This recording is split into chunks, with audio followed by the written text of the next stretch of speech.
নমস্কাৰ এটা breaking news সাংসদ ৰকিবুল হুছেইনৰ বিৰুদ্ধে এবাৰ উচ্ছেদিত লোকৰ প্ৰতিবাদ সাংসদ ৰকিবুল হুছেইনক উচ্ছেদিত দিছে ডকাইত আখ্যা বিধায়ক একে ৰছিদ আলমৰ বিৰুদ্ধে উচ্ছেদিত লোকে খুব উজৰা পৰিলক্ষিত হৈছে আৰু তাৰ পাছতেই প্ৰতিবাদী মুছলমান লোকে বা উচ্ছেদিত লোকে কৈছে মুছলমানক ধ্বংস কৰি দিলে সাংসদ ৰকিবুল হুছেইনে গোৱালপাৰাত একাংশ লোকে সাংসদগৰাকীৰ বিৰুদ্ধে এতিয়া খুব উজৰা পৰিলক্ষিত হৈছে এটা ডাঙৰ খবৰ আমি এমতে লৈ অহাৰ চেষ্টা কৰিছো যে সাংসদ ৰকিবুল হুছেইনৰ বিৰুদ্ধে উচ্ছেদিত লোকৰ প্ৰতিবাদ উচ্ছেদিত লোকে সাব্যস্ত কৰিছে প্ৰতিবাদ সাংসদ ৰকিবুল হুছেইনৰ বিৰুদ্ধে ডকাইত আখ্যা দিছে এই সকল উচ্ছেদিত সাংসদ ৰকিবুল হুছেইনক আৰু বিধায়ক একে ৰছিদ আলমৰ বিৰুদ্ধে উচ্ছেদিত লোকে খুব উজৰা পৰিলক্ষিত হৈছে আৰু তাৰ পাছতে কৈছে মুছলমানক ধ্বংস কৰি দিছে সাংসদ ৰকিবুল হুছেইনে সংখ্যালঘু মুছলমানক শেষ কৰি দিলে ধ্বংস কৰি দিলে সাংসদ ৰকিবুল হুছেইনে ধুবুৰীত 10 লাখ ভোটত জিকা ৰকিবুল হুছেইনৰ ঘৰ হৈছে সামগুৰিত তেখেত থাকে সামগুৰিত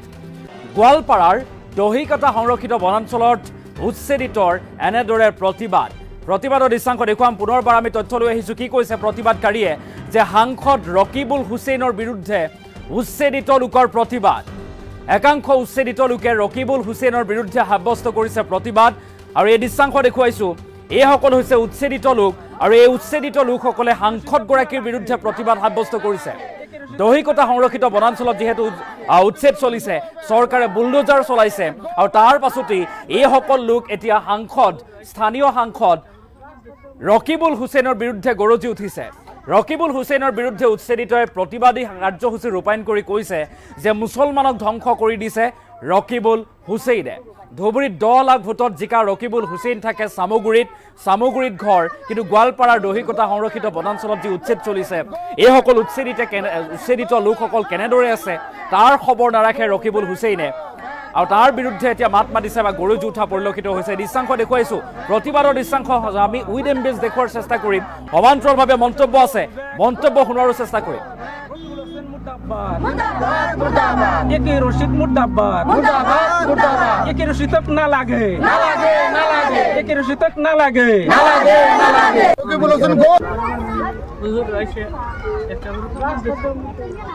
আৰু আমি সেই দৃশ্যাংশ দেখুৱালো এনেদৰে এতিয়া ৰকিবুল হুছেইন মুৰ্দাবাদ ধ্বনি দিয়া পৰিলক্ষিত হৈছে ৰকিবুল হুছেইন মুৰ্দাবাদ ধ্বনি দিছে উচ্ছেদিত লোকে তাৰ পাছতে কৈছে মুছলমানক ধ্বংস কৰি দিলে সাংসদ ৰকিবুল হুছেইনে ধুবুৰী সমষ্টিত 10 লাখ ভোটৰ ব্যৱধানত জয়লাভ কৰা ৰকিবুল হুছেইনে এনেদৰে মুছলমান সমাজক এতিয়া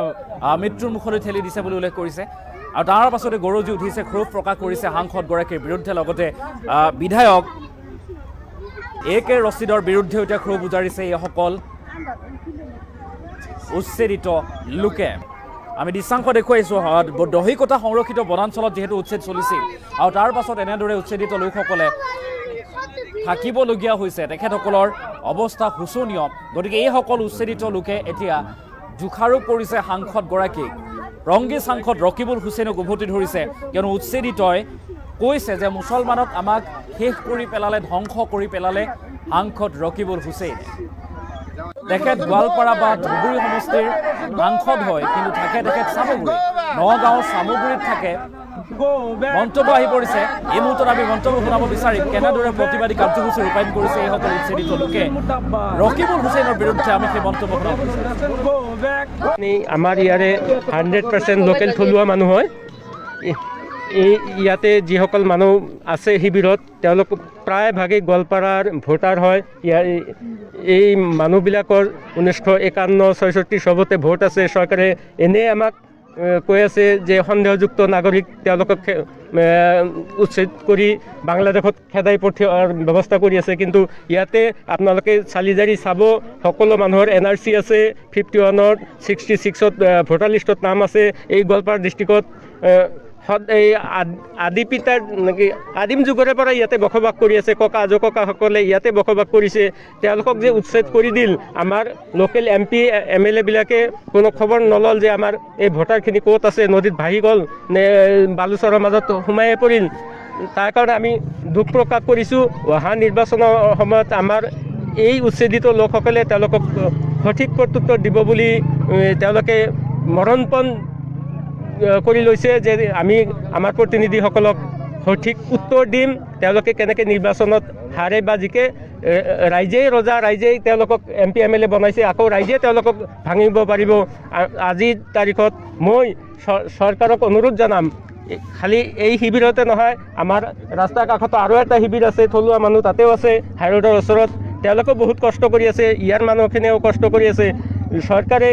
অলপ হ'লেও এই মানুহখিনিৰ প্ৰতি লক্ষ্য কৰি কিবা সহায় সুবিধা কৰি দিব তে ইকা রশিদ আমার ইমেল হল দুইবার মোর ভোট খানি লই তো ইকা রশিদ ইমেল হয়েছে না ইমেল হয়া আজিলকে আমাকে উচ্ছেদ করেছে 20-25 দিন হল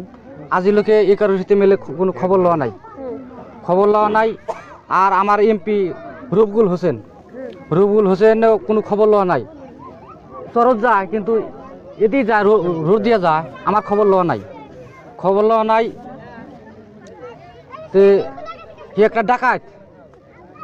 ডাকাত রবিগুল হোসেন একটা ডাকাত এই ডাকাইতে আমার মুসলিম জাতিটা ধ্বংস করে ফেলা দিল একবারে 1 নম্বর ডাকাত খালি আমার মুসলিমের ভোট লইলে আঁকা দিয়ে দেয়া ভোট লব আর ইয়ার পরে গুছি যাব সামগ্রী না কোটবাড়ি সামগ্রী গুছি যাব এটাই একটা ডাকাত আমাকে উচ্ছেদ করে আছে আর যত আমার গড়া চাল আমি 30 বছর ধরে আসিলাম আমার ওই মাটিটা ফরেস্ট মাটি না আমার ওই মাটিটা হলো রুমনি খাস 200 বোঝা অবস্থান পরে আমার সেটা মাটি ফরেস্টারে যেমন দিয়ে ভাঙাইছে তো MP আর MLA সই না করলে তো আর ভাঙে নাই ওরা সই করছে ভাঙছে তা আমাকে যে আজি যে নদী পারে থাকি সরু সরু ল'ৰা ছোৱালী আছে হ্যাঁ ডুবাপাড়া স্কুলে যাওয়ার পর কিমান টাইম লাগে হাইটা যায় হ্যাঁ হিমন্ত বিশ্ব শর্মা তাই করে আছে মোর মুসলিম জাতিটা ধ্বংস করে ফেলাব সেটাই করে আছে হিমন্ত বিশ্ব শর্মা আজি যে আমি শিবিৰত আছোঁ শিবিৰত যে আমি আছোঁ সেইটো বৰ দুখৰ কথা আজি যে শিবিৰত থাকিব লগা হৈছে একমাত্ৰ আমাৰ যিজন ধুবুৰী লোকসভাৰ MP ৰকিবুল হোসেন ডাঙৰীয়া তাৰ কাৰণে আজি আমাৰ উচ্ছেদ হৈছে স্পষ্ট কথা 15 বছৰ আগতে সিহঁতে আইন বনাই থৈ গৈছে 15 বছৰ আগতে সিহঁতে আইন বনাই থৈ গৈছে যে 15 বছৰ পিছত উচ্ছেদ হ'ব তাৰ কথা মতই আজি আমাৰ যিবিলাক সংখ্যালঘু মানুহ আছোঁ আমি তাৰ কাৰণেই আমি উচ্ছেদ হৈ আছোঁ আজি বৰ দুখৰ কথা ৰানিং MP 10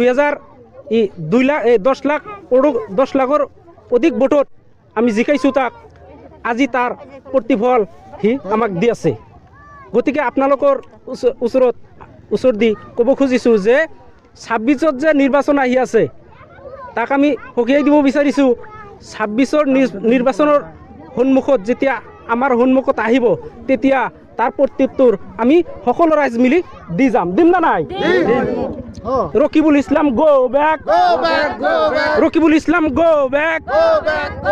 রকিবুল ইসলাম মুর্দাবাদ রকিবুল ইসলাম মুর্দাবাদ আজি চাওক কিমান শিবিৰৰ তলত তিৰফল টানাই লৈ আমি ইয়াতে ৰাত থাকি আছোঁ যেতিয়া আমি ৰাতি টোপনিত যাওঁ তিৰফলৰ মাজৰ পৰা পানী টুপটুপাই আমাৰ নাক মুখ ভৰি যায় ইমান দুখত আমি আছোঁ সেইটো ৰানিং MP ৰানিং MLA সিহঁতে এই ৰাস্তা দি একবাৰ পূবফালে যায় পশ্চিমফালে যায় সিহঁতে আমাৰ শিবিৰত এটা দিনো খবৰ লোৱা নাই এইটোৱে আমি তাক ভুল কৰিছিলোঁ নেকি তাক প্ৰতিনিধি বনাই হেনে আগামী 26ত যেতিয়া সোমাই আহি যাব যদি আমাৰ ৰাইজৰ মাজত আহি যদি কয় যে ভোট লাগে তেতিয়া আমি সকলো ৰাইজে ভোট কিদৰে দিব লাগে আমি সকলো ৰাইজ মিলি তেখেতক দি দিম আমাৰ স্পষ্ট কথা আমাৰ ইয়াৰে 100%